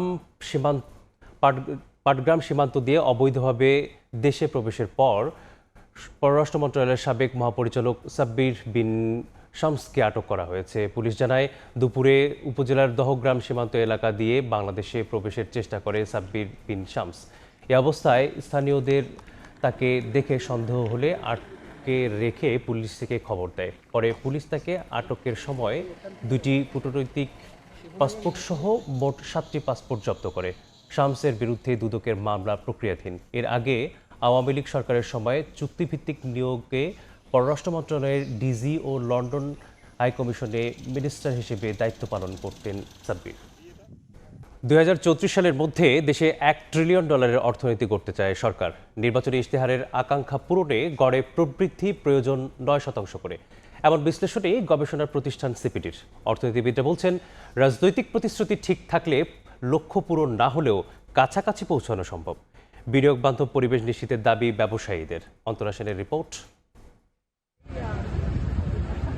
আইএমএফ এর সর্বশেষ হিসেব মতে বর্তমান বিশ্বে $1 ট্রিলিয়ন বা 1000 বিলিয়ন বা 1 লাখ কোটি ডলারের বেশি অর্থনীতির দেশ রয়েছে 21টি। এর মধ্যে বিশ্ব অর্থনীতির শীর্ষ দেশ যুক্তরাষ্ট্রের জিডিপির আকার প্রায় $32 ট্রিলিয়ন আর 21তম দেশ পোল্যান্ডের আকার $1 ট্রিলিয়ন কিছুটা বেশি। আগামী 2034 সালের মধ্যে বাংলাদেশও প্রবেশ করতে চায় $1 ট্রিলিয়ন অর্থনীতিতে। গেল অর্থবছর দেশের জিডিপির প্রবৃদ্ধি হয়েছে 3.49%। চলতি বছর তা 4.5% ছাড়ানোর সম্ভাবনার কথা জানিয়েছে আন্তর্জাতিক মুদ্রা তহবিল আইএমএফ। আর আগামী অর্থবছরে তা 6.5% ঠেকানোর পরিকল্পনা নিয়ে জাতীয় বাজেট সাজাচ্ছে সরকার। এমন জিডিপি প্রবৃদ্ধিতে আগামী 8.5 বছরের মধ্যে দেশের বর্তমান জিডিপি $510 বিলিয়ন থেকে বাড়িয়ে $1000 বিলিয়ন বা $1 ট্রিলিয়ন ক্লাবে নেওয়া সম্ভব কিনা এমন প্রশ্ন তুলে গবেষণা প্রতিষ্ঠান সেন্টার ফর পলিসি ডায়ালগ সিপিডির করা এক গবেষণায় দেখা যাচ্ছে, কাঙ্ক্ষিত গন্তব্যে পৌঁছতে আগামী অর্থবছরগুলোতে দরকার 9% বেশি করে জিডিপি প্রবৃদ্ধি। আমাদের আগামী অর্থবছরের জন্য আমি মনে করি যে 6.5% প্রবৃদ্ধি হলো কিনা এইটা যতটা না গুরুত্বপূর্ণ, তার থেকে অনেক গুরুত্বপূর্ণ কিন্তু হলো আমার অর্থনীতির শৃঙ্খলা ফিরিয়ে আনা এবং বিনিয়োগ এবং কর্মসংস্থানকে সুরক্ষিত রাখা। স্বপ্নের গন্তব্যে পৌঁছতে বর্তমানে চাপে থাকা বিনিয়োগ, কর্মসংস্থান ও উৎপাদনশীলতা বাড়াতে বৈশ্বিক প্রতিযোগিতার বাজার আমলে নিয়ে ব্যাংক ঋণের উচ্চ সুদ হার, নীতিগত অনিশ্চয়তা, ব্যাংকিং ব্যবস্থার দুর্বলতা দূর করার তাগিদ ব্যবসায়ীদের। 10-11% গ্রোথ রেট কিন্তু আমরা হিস্ট্রিতে কখনোই অ্যাচিভ করতে পারিনি। ডাবল ডিজিট না হলেও যদি 8%ও তুলতে হয়, তাহলে যে ধরনের ইনভেস্টমেন্ট দরকার সেটা আসলে আমরা দেশীয় রাস্তা থেকে কোনোভাবে করতে পারবো বলে মনে হচ্ছে না। এনার্জি সাপ্লাইটাকে স্টেবল না করা গেলে কিন্তু আমাদের যে টার্গেটস আছে আমাদের ওই লেভেলটা যাওয়াটা কিন্তু খুব টাফ হয়ে যাবে। বিশেষজ্ঞরা বলছেন, অর্থনীতিকে বড় করার আগে টেকসই সংস্কারের দিকে জোর দিতে হবে সরকারকে। বাড়াতে হবে রাজস্ব আদায়, যা না হলে জিডিপিতে সম্ভব হবে না বড় লক্ষ্য অর্জন। মূল প্রায়োরিটি এখন সংস্কার, মূল প্রায়োরিটি এনার্জির সংকটটাকে এটার একটা সলিউশন মানে শর্ট টার্মে করা এবং লং টার্মের সলিউশনগুলোর কাজ শুরু করা, ব্যাংকিং স্টেবিলিটি ধরে রাখা। পলিসিগুলো যেন অ্যালাইন্ড হয়, যে অ্যাটলিস্ট 7-8% যেন আমরা প্রবৃদ্ধিকে নিতে পারি, যে $1 ট্রিলিয়ন না হলেও আমরা কাছাকাছি চলে যেতে পারি। সরকার দলের রাজনৈতিক আকাঙ্ক্ষা $1 ট্রিলিয়ন অর্থনীতির পথে কত দ্রুত এগোবে দেশ, তার অনেকটাই পরিষ্কার হবে আসছে বাজেট পরিকল্পনায়, এমনটাই বলছেন অর্থনীতি বিশ্লেষকরা। অন্তরা সেন, সময় সংবাদ, ঢাকা। দেশের অর্থনীতির মন্দাভাব কাটাতে 2 বছর সময় লাগবে বলে জানিয়েছেন অর্থমন্ত্রী। ঘুরে দাঁড়ানোর পথে রাজস্ব আদায় বাড়াতে করের টাকার হিসাব জনগণকে দেওয়ার তাগিদ দিয়েছেন অর্থ উপদেষ্টা। আর এনবিআর চেয়ারম্যান জানান, রাজস্ব ব্যয়ের ফিরিস্তি তুলে ধরতে কাজ চলছে। করের টাকা ব্যয় কিভাবে হয় সেটি জানতে চায় জনগণ, কিন্তু তার কোনো সুযোগ নেই বলে অভিযোগ করেছেন ব্যবসায়ীরা। আমরা যারা ট্যাক্স দিই নিজেদের দিই, আর যারা দেন না তাদেরটাও আমরা দিই। আমরা এখান থেকে একটা রিলিজ চাই। মানুষ ট্যাক্স দিতে চান না দুটো কারণ, একটা হচ্ছে ভয়, হয়রানির ভয়, ফিয়ার, আর একটা যে ট্যাক্সের টাকাটা কিভাবে খরচ হয় সেটা নিয়েও আমাদের অনেক কৌতূহল আছে। এবং এটা রিসেন্টলি আমরা দেখছি অনেকে বলে ট্যাক্স দিব কেন, এটা তো ঠিক মতো খরচ হয় না। ব্যবসায়ীদের এমন অভিযোগের সঙ্গে একমত প্রধানমন্ত্রীর অর্থ ও পরিকল্পনা উপদেষ্টা। তার মতে, করের টাকা সঠিকভাবে ব্যয় না হলে কর দিতে উৎসাহ হারাবেন নাগরিকরা। নাগরিক তো দেখতে চায় তার করের টাকা কোথায় ব্যয় হয়। রাজনৈতিক যদি সদিচ্ছা থাকে এবং জনগণের কাছে যদি জবাবদিহিতা থাকে, তাহলেই কিন্তু করের সংস্কৃতি আসবে। নাগরিক তো জানতে হবে তার করের অর্থ কি কারণে ব্যয় হয়। রাজধানীর সেগুনবাগিচায় শিল্পকলা একাডেমিতে revenue mobilisation issue and options শীর্ষক আলোচনায় এনবিআর চেয়ারম্যান জানান, কর ফাঁকি এবং করদাতাদের হয়রানি দূর করতে কাজ করা হচ্ছে। তুলে ধরা হবে করের টাকা খরচের ফিরিস্তিও। ট্যাক্স খুব জটিল যেটা বলেছেন, এই জটিলতাটা আমরা আসলে দূর করে দিয়েছি। কারণ আপনি যখন এই রিটার্ন যখন হয়েছে তখন কিন্তু জটিলতা চলে গেছে। আপনার দায়িত্ব হচ্ছে শুধু সঠিক তথ্য দেওয়া। আগামী বছর থেকে যেটা করব, যে ট্যাক্স রিটার্ন সাবমিট আপনারা যখন করলেন, অ্যাকনলেজমেন্ট স্লিপে আপনি যে টোটাল ট্যাক্সটা দিয়েছেন, আমরা নিচে ইন্ডিকেশন দিয়ে দেব যে আপনার এই টোটাল টাকাটার কত টাকা কোথায় আমরা খরচ করলাম। এর আগে চট্টগ্রামে মা ও শিশু হাসপাতাল মেডিকেল কলেজের 18 তলা ভবনের ভিত্তি স্থাপন শেষে সাংবাদিকদের অর্থমন্ত্রী জানান, ভঙ্গুর দশা থেকে দেশের অর্থনীতি ঘুরে দাঁড়াতে 2 বছরের বেশি সময় লাগবে বলে মনে করেন তিনি। বিগত সরকারগুলো থেকে সেটা মাইনাস মাইনাস এন্ড মাইনাস, এখানে যোগ কিছু নাই, সবগুলো ঋণাত্মক। এখানে পাওয়ার সেক্টর, এনার্জি সেক্টর 50,000 কোটি টাকার মতো বাকি রেখে চলে গেছে। তোফাজ্জল হোসেন, সময় সংবাদ, ঢাকা। কোরবানির ঈদকে সামনে রেখে বাড়ছে চুরির আতঙ্ক। সিরাজগঞ্জের 4 উপজেলায় খামার থেকে গরু নিয়ে যাচ্ছে চোরচক্র। চুরি ঠেকাতে বাধ্য হয়ে রাত জেগে পাহারায় বসিয়েছে খামারিরা। আর অপরাধীদের ধরতে বিশেষ অভিযান চালাচ্ছে পুলিশ। রিঙ্কু কুণ্ডুর রিপোর্ট, ছবি তুলেছেন অমৃত সেন। 10 মে রাত সিরাজগঞ্জের উল্লাপাড়ার পূর্ব রামকৃষ্ণপুর গ্রামের মইনুল ইসলামের খামারে হানা দেয় 10 জনের সংঘবদ্ধ গরু চোর চক্র। মুখে গামছা পেঁচিয়ে নিয়ে যায় 6টি গরু। কোরবানির ঈদকে সামনে রেখে জেলার তারাস, উল্লাপাড়া, রায়গঞ্জ ও সলঙ্গাতে খামার থেকে গরু চুরির ঘটনা ঘটছে। রাতের আধারে চুরি করা গরু ট্রাকে করে নিয়ে যায় তারা। পরম যত্নে লালন পালন করা গরু হারিয়ে নিঃস্ব খামারিরা। কষ্ট করে গরুটা পালছিলাম, লাভের আশায় আমার সে লাভটা ভাঙিয়ে দিল। আজান পরে বাড়াইছে দেখেছে ঘরের দুয়ার কেটে মেটে একটা গরু না 2টা গরুই নিয়ে গেছে। 2 বছর গেলে আমি গরুটার বাছুর না হলে 2 লাখ টাকার মতো বেচতে পারি। গরু চুরি ঠেকাতে বাধ্য হয়ে দল বেঁধে পাহারা দেওয়া শুরু করেছে খামারিরা। হাতে বাঁশি, লাইট আর লাঠি নিয়ে পালাক্রমে টহলের ব্যবস্থা করেছেন তারা। খামারিদের তথ্য মতে 3 উপজেলা থেকে গত 2 মাসে প্রায় অর্ধশত গরু চুরি হয়েছে। সতর্ক হয়ে আমরা পাড়ার সবাই মিলে আমরা এই পাহারাদারের ব্যবস্থা করি। প্রতি রাতে 5 জন করে 6 জন করে আমরা ডিউটি করতেছি। স্থানীয় ব্যক্তিদের কমিউনিটি পুলিশিংয়ের মাধ্যমে স্থানীয় ব্যক্তিদের সম্পৃক্ত করে আমরা চুরি প্রতিরোধে কমিটিও গঠন করেছি। পুলিশ এবং স্থানীয় লোকজনের সমন্বয়ে আমরা টহল কার্যক্রম পরিচালনা করছি। জেলা প্রাণী সম্পদ অফিসের তথ্য মতে চলতি বছর ঈদ উপলক্ষে 6 লাখ পশু কোরবানির জন্য প্রস্তুত করা হয়েছে। রিঙ্কু কুণ্ডু, সময় সংবাদ, সিরাজগঞ্জ। কোরবানির ঈদকে সামনে রেখে ময়মনসিংহে প্রস্তুত করা হয়েছে 2,26,000 গবাদি পশু। এবার গোখাদ্যের দাম বাড়ায় মুনাফা নিয়ে শঙ্কায় খামারিরা। তবে ভারত থেকে অবৈধভাবে গরু আমদানি না হলে ভালো দাম পাওয়ার আশা করছেন তারা। গগন পণ্ডিতের ক্যামেরায় ওবায়দুল হকের রিপোর্ট।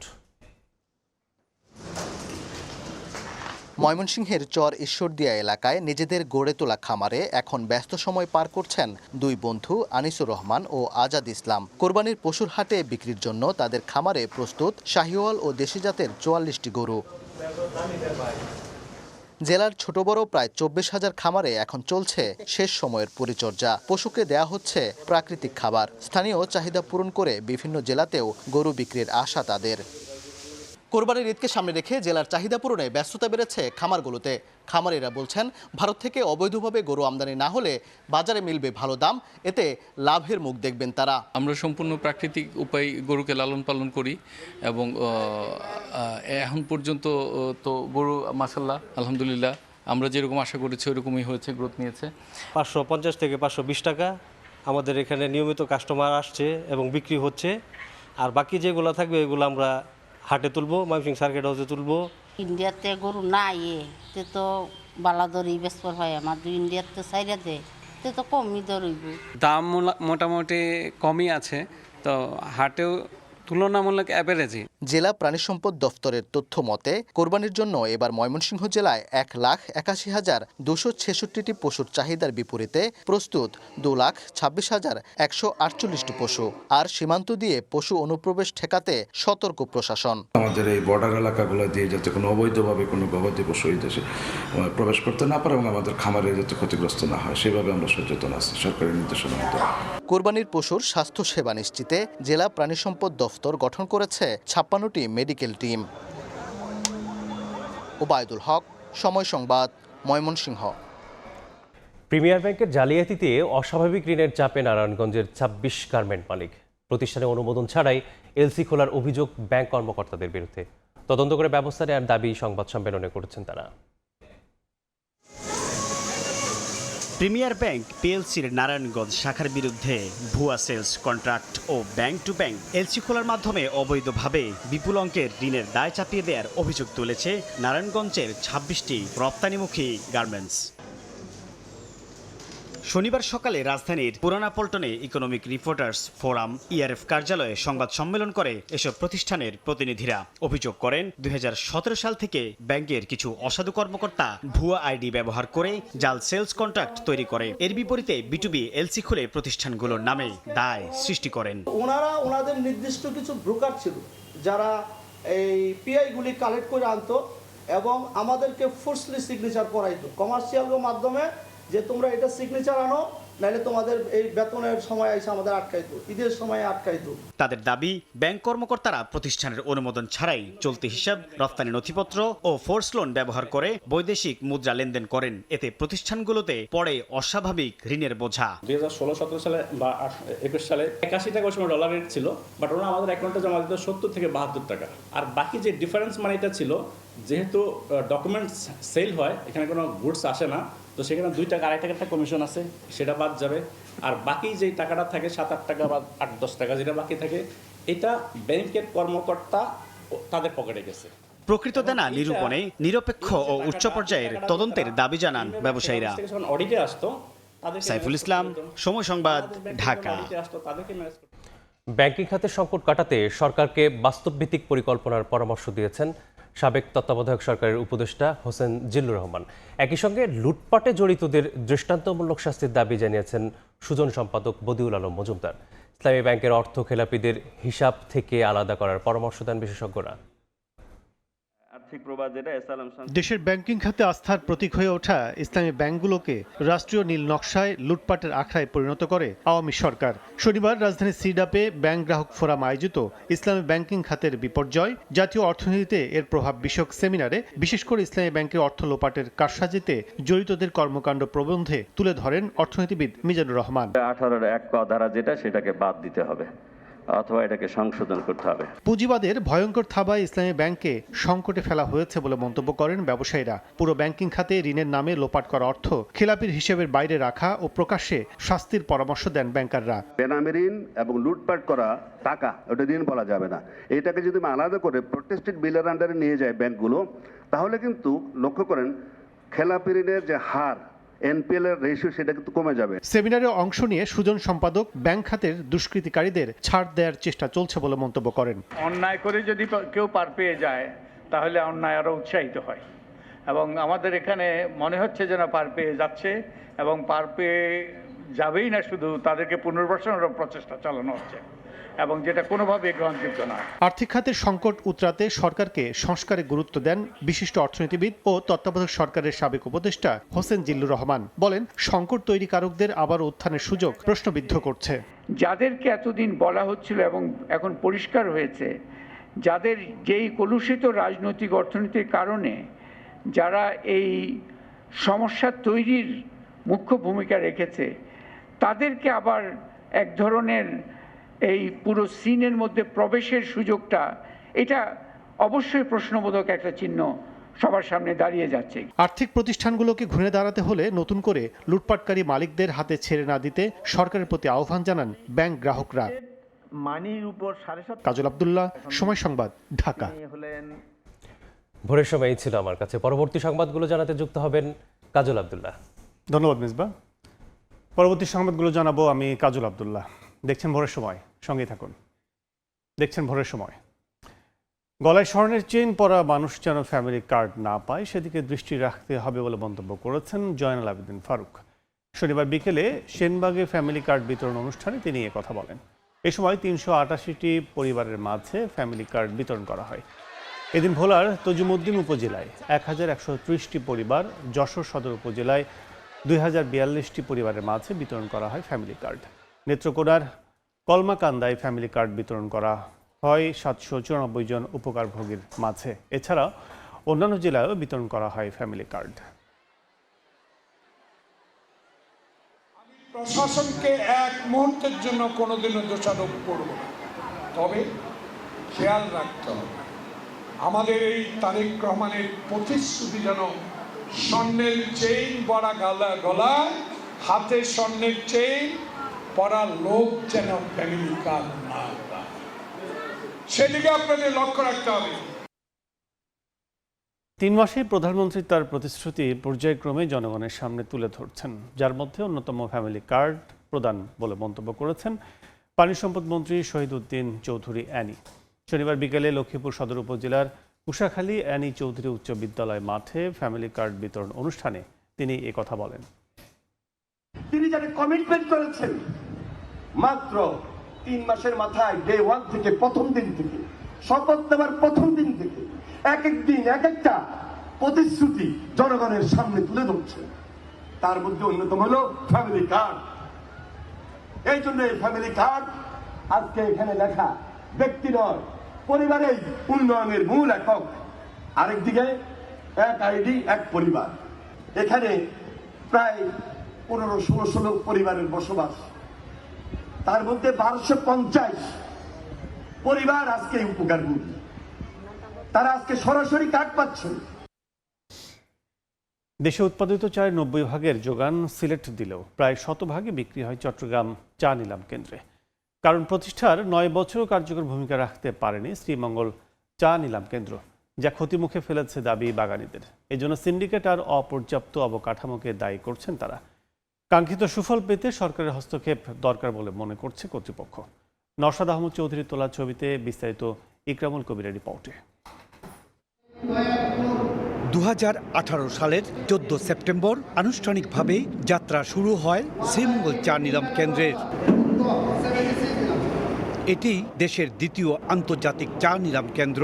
সিলেট অঞ্চলে 135টি চা বাগান, বাংলাদেশে উৎপাদিত মোট চায়ের প্রায় 93 ভাগের বেশি উৎপাদন করে, অথচ দেশে উৎপাদিত মোট চায়ের প্রায় 98 ভাগ বেচাকেনা হয় চট্টগ্রাম চা নিলাম কেন্দ্রে।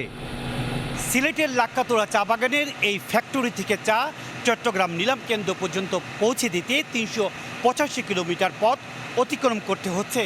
ফলে পরিবহন খরচ বাড়ার পাশাপাশি চায়ের গুণগত মান ধরে রাখা সম্ভব হচ্ছে না বলে জানালেন সংশ্লিষ্টরা।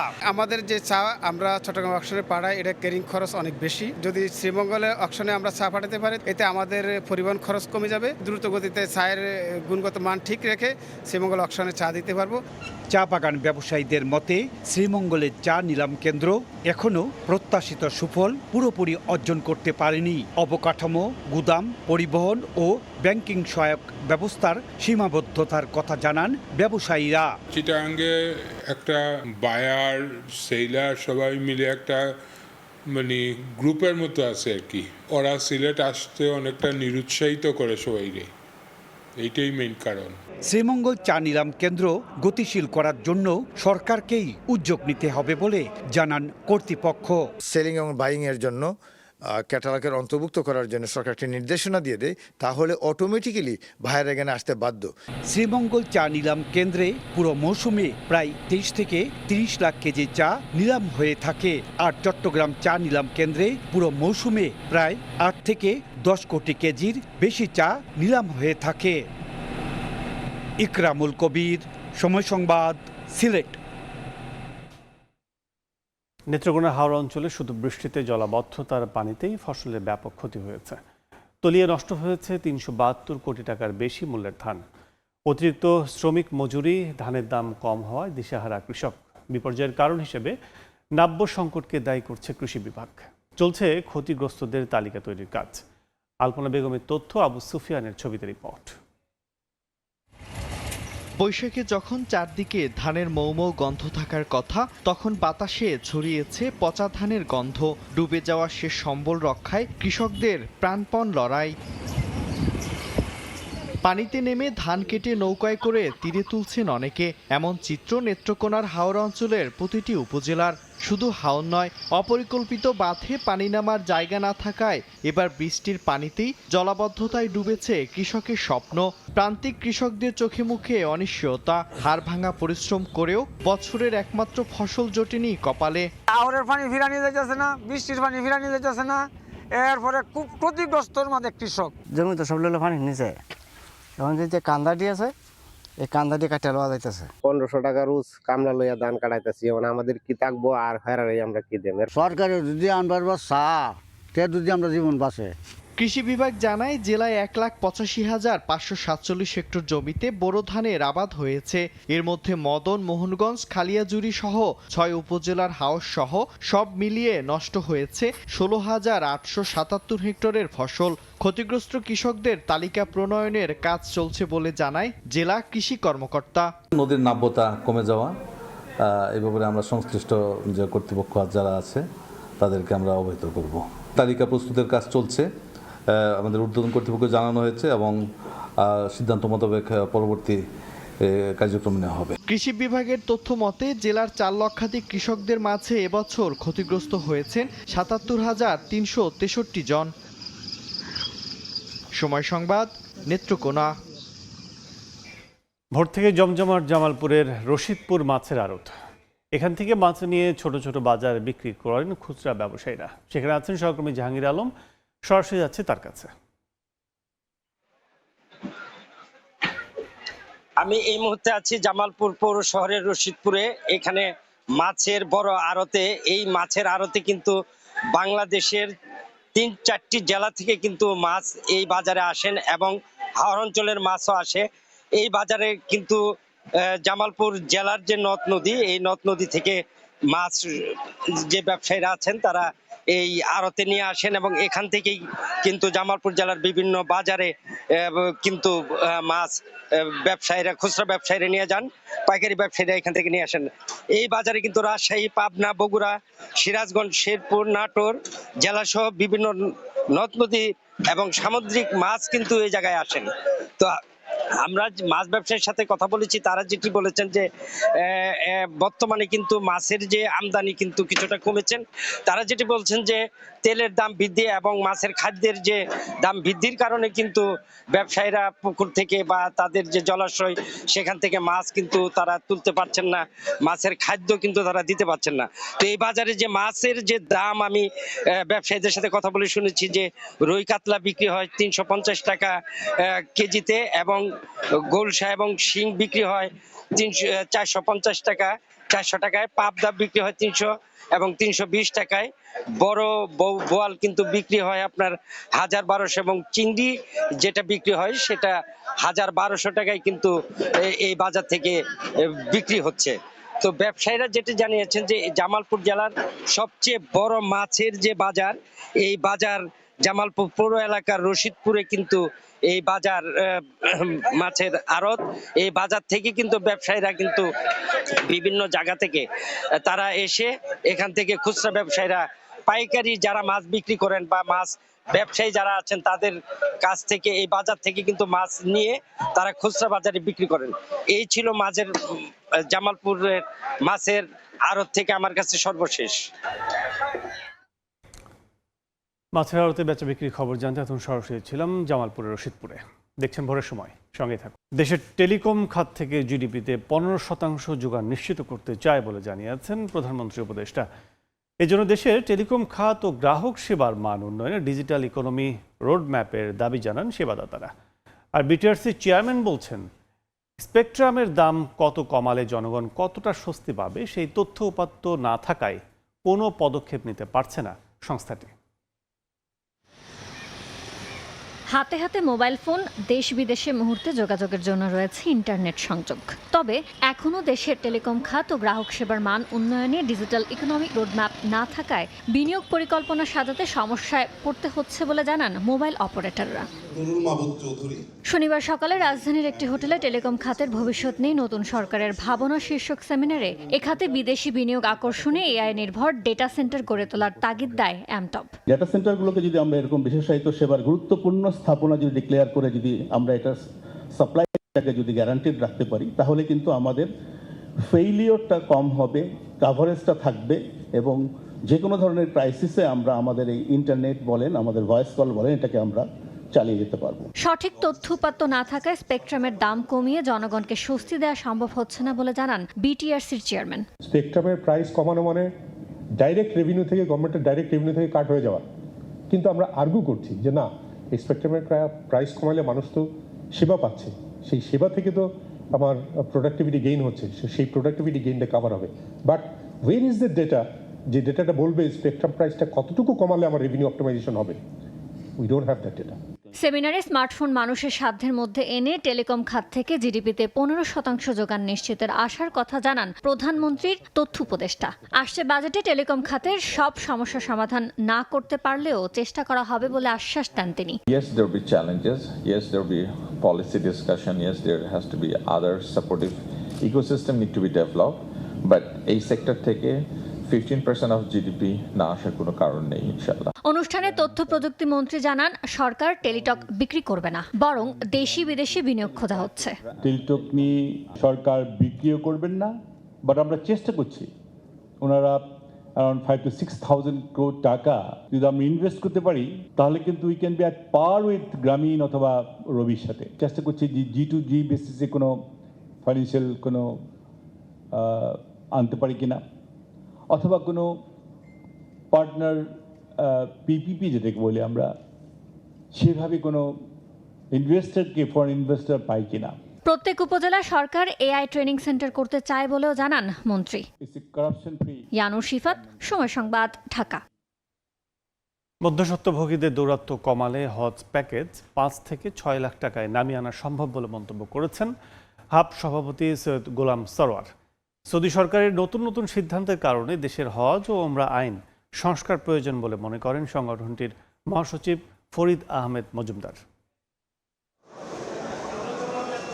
আত্মার শুদ্ধি ও স্রষ্টার নৈকট্য লাভের আশায় এবার হজে যাচ্ছেন মোট ৭৮,৩৭৮ জন, যার মধ্যে ইতিমধ্যেই সৌদিতে পৌঁছে গেছেন 60,000-এর বেশি যাত্রী। এবারের যাত্রা শেষ হবে 21 মে। হজ যাত্রার সার্বিক পরিস্থিতি জানাতে আশকোনার হাজি ক্যাম্পে সংবাদ সম্মেলন করে হজ agencies association of Bangladesh HAAB. সংগঠনের মহাসচিব বলেন, সৌদি সরকারের নতুন নতুন সিদ্ধান্তের কারণে দেশের হজ ও ওমরাহ আইন সংস্কার প্রয়োজন। এত সব চ্যালেঞ্জের মধ্যেও মহান রাব্বুল আলমিনের অশেষ মেহরবানিতে আমরা সুষ্ঠুভাবে হজ কার্যক্রম পরিচালনা করতে সক্ষম হচ্ছি। রাজকীয় সৌদি সরকারের নতুন সিদ্ধান্তের কারণে আমাদের বিদ্যমান হজ ও ওমরা আইন সংস্কার এখন নিতান্তই প্রয়োজন। হজ কার্যক্রম শেষ হওয়ার পরপর বিষয়টি নিয়ে জরুরি উদ্যোগ গ্রহণ করার জন্য আমরা ধর্ম বিষয়ক মন্ত্রণালয়ের মাননীয় মন্ত্রী এবং সচিব মহোদয়কে অনুরোধ করছি। আগামীতে টিকিট মূল্য 1 লাখে নেমে আসবে এমন আশাবাদ ব্যক্ত করে হাব সভাপতি বলেন, মধ্যস্বত্বভোগীদের দৌরাত্ম্য কমানো গেলে হজের খরচ নেমে আসবে 5 থেকে 6 লাখ টাকায়। টিকিটের মূল্যটা মিনিমাম 50,000 টাকা কমার কথা ইনশাআল্লাহ। মাননীয় প্রধানমন্ত্রীও বলেছেন টিকিটের দামটা আরো কম হওয়া দরকার এবং ওপেন টু অল করে দিবে। মধ্যস্বত্বভোগী যারা 50,000 1 লাখ পর্যন্ত তারা পকেটের টাকাটা নিয়ে যায়, সেই টাকাটা যদি প্যাকেজের সাথে অ্যাড করে তাহলে এখানে 6 লাখ টাকার প্যাকেজ 7 লাখ টাকা হয়ে যায়। তো সেটা যদি ডাইরেক্ট আমাদের কাছে আসে তাহলে আমরা 6 লাখ টাকা বা 5 লাখ টাকায় দিয়ে আমরা করতে পারব। হজের সব প্রক্রিয়া সম্পন্ন করে আগামী 30 মে থেকে ফিরতি যাত্রা শুরু হবে। ওয়ালিউল সাকিব, সময় সংবাদ, ঢাকা। দীর্ঘ চিকিৎসা ও নিবিড় পর্যবেক্ষণ শেষে শারীরিক অবস্থার উন্নতি হয়েছে বিএনপির স্থায়ী কমিটির সদস্য মির্জা আব্বাসের। সবকিছু ঠিক থাকলে আগামী জুনের প্রথম সপ্তাহে তিনি দেশে ফিরতে পারেন। মালয়েশিয়ার কুয়ালালামপুরে চিকিৎসাধীন এই নেতার খোঁজ খবর নিতে গেলে সাংবাদিকদের তথ্য জানান তার স্ত্রী আফরোজা আব্বাস। মালয়েশিয়া থেকে মোহাম্মদ আব্দুল কাদের রিপোর্টে বিস্তারিত। দীর্ঘদিন ধরে মালয়েশিয়ার কুয়ালালামপুরের প্রিন্স কোর্ট মেডিকেল সেন্টার হাসপাতালে চিকিৎসাধীন ঢাকা আসনের এমপি ও বিএনপি নেতা মির্জা আব্বাস। চিকিৎসকদের নিবিড় তত্ত্বাবধানে ধীরে ধীরে সুস্থ হয়ে উঠছেন তিনি। প্রিয় নেতাকে দেখতে হাসপাতালে ছুটে যাচ্ছেন মালয়েশিয়ায় থাকা দলীয় নেতাকর্মীরা। হুইলচেয়ারে বসে হাসি মুখেই তাদের সঙ্গে কথাও বলছেন মির্জা আব্বাস। আলহামদুলিল্লাহ, আজকে প্রায় 10-12 দিন হয়েছে, সে পুরোপুরি সুস্থ এবং স্বাভাবিক। প্রথম থেকে ওনাকে যেরকম দেখেছিলাম তার থেকে অনেক উন্নত হয়েছে। স্থানীয় সময় শনিবার বিকেলে আফরোজা আব্বাস জানান তার শারীরিক অবস্থা আগের চেয়েও অনেক বেশি স্থিতিশীল, তবে এখনও রাখা হয়েছে বিশেষ পর্যবেক্ষণে। প্রতিনিয়ত কথা বলছে সবার সাথে যে তোমরা ভালো থেকো, দোয়া করো আমার জন্য। দেশের মানুষের সাথে কথা বলছে এবং আসলেই তো মানুষজন যে এতটা ভালোবাসে বুঝতে পারিনি আসলে আগে। মির্জা আব্বাসের সুস্থতায় দেশবাসীর কাছে দোয়া চেয়েছেন তার পরিবার। সব ঠিক থাকলে জুনের প্রথম সপ্তাহেই দেশে ফিরতে পারেন সাবেক এই মন্ত্রী। মোহাম্মদ আব্দুল কাদের, সময় সংবাদ, কুয়ালালামপুর, মালয়েশিয়া।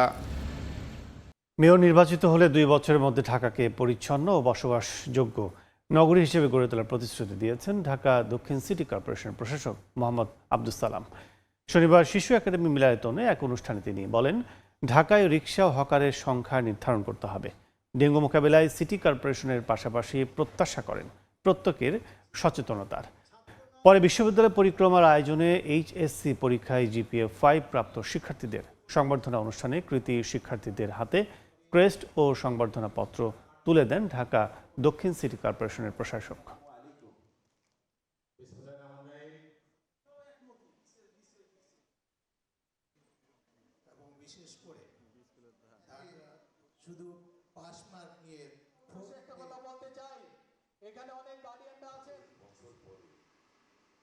ঢাকা যদি সারা পৃথিবীর সবচেয়ে নিকৃষ্ট সিটি হিসাবে রূপান্তরিত হয়, তাহলে আমি মানুষ হিসাবে এই বাংলাদেশের ঢাকা শহরে মানুষ হিসাবে কিন্তু আমি নাম্বার 1 হলেও কোনো লাভ নাই। সেখানে রিক্সাওয়ালাদেরকেও চিন্তা করতে হবে যে কতগুলো রিক্সা ঢাকা শহরে চলতে পারে।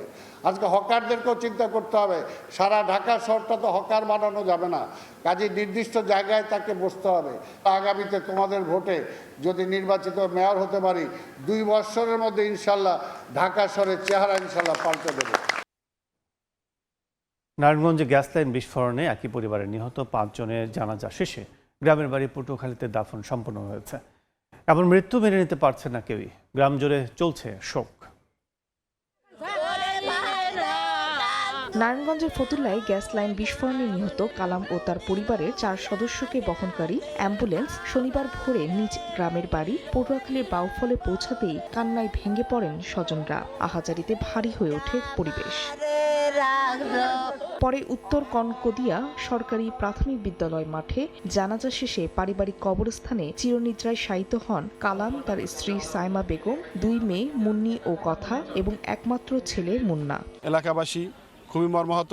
ভবিষ্যতে এরকম দুর্ঘটনাগুলো থেকে আল্লাহ আমাদের সাহায্য করুন, আর আমাদের সতর্কতার জায়গা থেকেও আমরা যারা ব্যবহার করি তারাও যেন এ ব্যাপারে আরো সচেতন হয়। স্বজনরা জানান, দীর্ঘ 30 বছর ধরে নারায়ণগঞ্জের ফতুল্লায় সবজি বিক্রি করে গ্রামের বাড়িতে একটি পাকা ঘর তুলেছিলেন কালাম। ইচ্ছে ছিল স্ত্রী সন্তানদের নিয়ে নতুন ঘরে কোরবানির ঈদ উদযাপন করবেন, কিন্তু সেই আশা পূরণের আগেই নিভে গেল পুরো পরিবার। একটা পরিবারের মধ্যে 5 জন, একজনও থাকতে তো আর বংশ বাতি যেমনি থাকতে। কাকার যে অবস্থায় আমরা কোনদিন ভাবতে পারিনি, কিন্তু এই ঈদের সময় বাড়িঘর করার জন্য করছিল। 10 মে ভাড়া বাসায় গ্যাস লাইনের লিকেজ থেকে বিস্ফোরণে কালাম, তার স্ত্রী সাইমা, বড় মেয়ে মুন্নি, ছোট মেয়ে কথা ও ছেলে মুন্না গুরুতর দগ্ধ হন। পরে জাতীয় বার্ন ও প্লাস্টিক সার্জারি ইনস্টিটিউটে চিকিৎসাধীন অবস্থায় একে একে সবারই মৃত্যু হয়। সময় সংবাদ, পটুয়াখালী। দেশের পোলট্রি শিল্পের টেকসই উন্নয়নে বাংলাদেশ কৃষি বিশ্ববিদ্যালয় বিভাগীয় কারিগরি কর্মশালা অনুষ্ঠিত হয়েছে। শনিবার বিশ্ববিদ্যালয় সৈয়দ নজরুল ইসলাম সম্মেলন কক্ষে দিনব্যাপী এই কর্মশালার আয়োজন করে world poultry science association Bangladesh. এতে পোলট্রি শিল্পের আধুনিক প্রযুক্তি, খাদ্য ব্যবস্থাপনা, রোগ প্রতিরোধ, বায়োসিকিউরিটি, উদ্যোক্তা উন্নয়ন বৃদ্ধির বিভিন্ন বিষয় নিয়ে আলোচনা করা হয়। কর্মশালায় বিশ্ববিদ্যালয়ের শিক্ষক, গবেষক, শিক্ষার্থী, খামারি এবং পোলট্রি খাত সংশ্লিষ্ট বিভিন্ন পর্যায়ের প্রতিনিধিরা অংশ নেন।